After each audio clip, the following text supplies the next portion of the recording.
আসন্ন নির্বাচনকে সামনে রেখে 237 আসনে নিজেদের প্রার্থী ঘোষণার পর এবার নতুন করে আরও 36 আসনে চূড়ান্ত প্রার্থী ঘোষণা করেছে বিএনপি।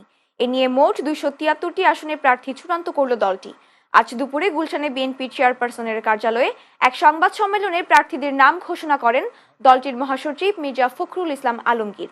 দলে যোগ দিয়ে মনোনয়ন পেয়েছে সাবেক অর্থমন্ত্রী শাহ এম এস কিবরিয়ার ছেলে রেজা কিবরিয়া। তিনি হবিগঞ্জ 1 আসন থেকে নির্বাচন করবেন। এছাড়া নতুন এই তালিকায় মাদারীপুর 1 স্থগিত হওয়া আসনে বিএনপির প্রার্থীর পরিবর্তন আনা হয়েছে। এদিকে এবারের প্রার্থী তালিকায়ও নেই বিএনপি সমর্থিত সাবেক সংসদ সদস্য রুমিন ফারহানার নাম। এর আগে গত 3 নভেম্বর বিএনপি 237টি আসনে তাদের প্রাথমিক প্রার্থী তালিকা ঘোষণা করেছিল। আরো 36টি আসনে আমরা আপনার নাম ঘোষণা করছি এবং আরো অনেকগুলো থেকে যাচ্ছে, বোধহয়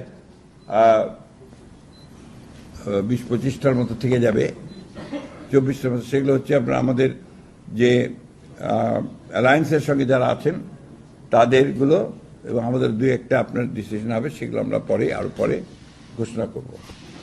তো আমি ঘোষণা করছি আমরা যেগুলো ঘোষণা করিনি এর আগে, তার মধ্যে ঠাকুরগাঁও 2, এটা আপনার ছিল বালিয়াড়াগি উপজেলা হরিপুর রানীশঙ্কল, এই উপজেলা ঠাকুরগাঁও 2, আব্দুল সালাম, ডাক্তার আব্দুল সালাম।